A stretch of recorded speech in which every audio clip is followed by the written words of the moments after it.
Рубриката Нашинците днес ще ви срещнем с дизайнерът Виолета Велчева, която от години живее и твори в Лас Вегас. Тя създава уникални цветови пана, дизайнерски обувки и облекло, а наравно с това и арт школа за деца. И аз сега ми е много приятно да ви кажа здравей и добре дошла в студиото на Фамилно. Ние се запознахме, мисля, че миналата година по това време с теб. Беше зимата. Да, беше зимата и аз тогава много се впечатлих от това, което правиш и от пътя, който си е извървяла. И затова сега ми се иска да се поговорим именно за този път. Кога, преди колко години реши да заминеш за Америка и защо? Ами решението беше дълбоко в душата ми много отдавна, доста преди да замина. Аз виждах, че тук не се получават нещата така, както си мислих, защото бях в Пловдив студентка, участвах във всичките тия борби на СДС, вярвах в доброто, че ще се случи на нашата страна, че всичко ще бъде така, както трябва. И понеже в течение на времето виждах, че няма чак като голям успех, започна да ми се усилва желанието да отида навън. И ако преди това е било по-скоро като авантюра, сега беше като сериозно намерение да отида и да се реализирам някъде, където са по-добри условия. Как става това? С зелена карта или как минаваш? Аз заминах с зелена карта, която спечелих на третия път. Значи... За късмет. Значи, ако питаш как съм заминала, ще кажа с упоритост. Защото първата година кандидатствах за зелена карта, нищо. Втората година нищо и на третата година големия клип пристигна. И оттам тръгнах за голямата страна. Какво ти беше усещането, като видя големия плик, като го видя? Знаеш ли, смесени чувства. Първо много се зарадвах, защото все пак това е нещо, което съм си го мечтала, гленувала съм го, сънувала съм го, ако щеш. И в един момент идва, държа го в ръцете и казвам: о, май, аз къде отивам? Какво се случва тук в моя живот? Това е някаква много голяма стъпка. И дори, знаеш, ще вметна тук нещо интересно, аз пътувах през Лондон. И като кацнах в Лондон, тогава с British Airways трябваше да бъде с преспиване и съответно обадих се на майка ми и на баща ми и викам: аз се прибирам. Ма чакай, къде се прибираш? И току-що тръгна. Откъде се обаждаш? Казвам: от Англия. Ами добре, като се обаждаш от Англия, ти трябваше да си в Лос Анджелес. Защо се обаждаш от Англия? Ами защото аз утре се прибирам за България. Това беше интересен случай. Тогава баща ми стъпи мъжки и каза: затварям телефона, обади ми се от там, за където си тръгнала. Не ми се обажда такива междинни дестинации. Искаш да кажа, че семейството те е подкрепило в тази твоя идея да напуснеш България, въпреки че всяко едно семейство му се иска където му да си седи при него. Знаеш ли, баща ми беше много отворен човек. Той пътува по света, видял е много, написал е книга, която 2 пъти се издава, се изчерпва тиража, изключително ерудиран мъж беше. Каква книга, на каква тема? Значи той беше фолклорист. Има едно село, Михайлово, Старозагорско, записваше дори песни от хора, които аз имам такъв архив, дето никога го няма. Много интересни народни песни, обичаи и така нататък ми е завещал. И той беше този, който тогава слушаше забранените радиостанции и знаеше, че навън има повече възможности и той ме даваше много кураж и той беше този, който постоянно ме питаше: рисуваш ли? Винаги като се обадих в България, питаше: рисуваш ли? Рисуваш ли?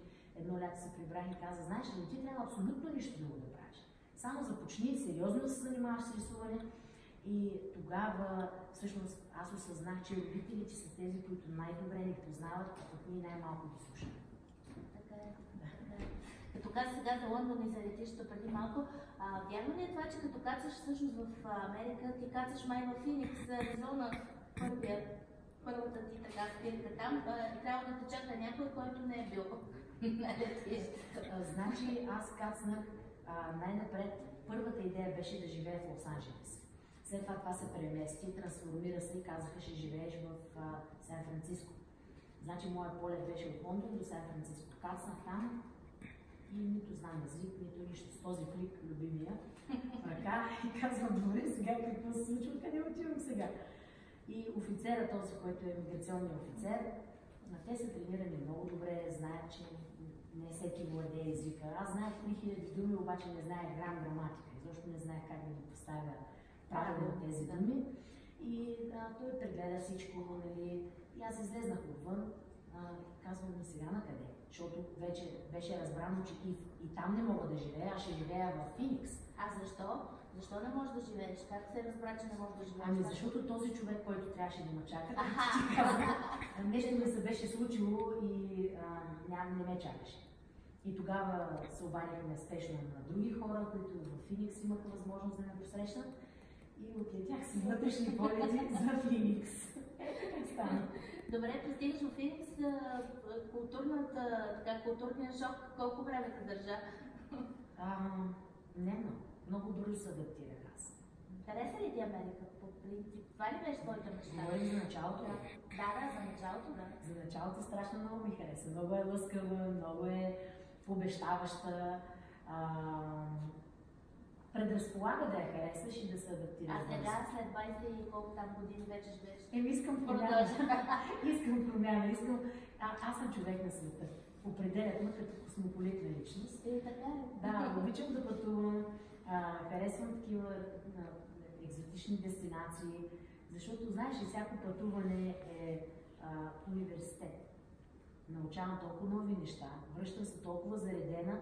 Хората, които са близки до мен, които много добре ме познават, по следващата арт работа, която ще направя след пътуването ми, който ме познава добре, знае къде съм била.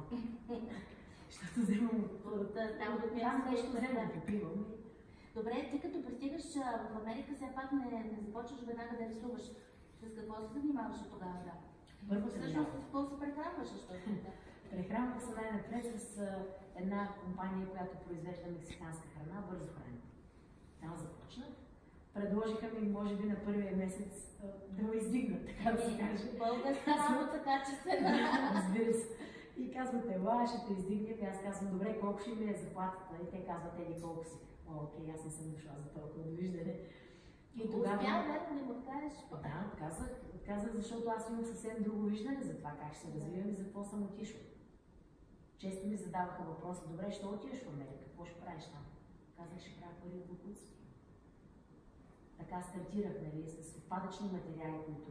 Тези пана, които започваш да правиш? Да, най-напред паната, които изработвах, ги правих с такива продукти, които са, примерно, някаква работилница има изрезки и така нататък, използвах тях. Докато ми дойде момента, в който вече си набавих мои машини, започнах с много висококачествени материали да работя, но поетапно, надграждам. Ти и в началото, тук предварително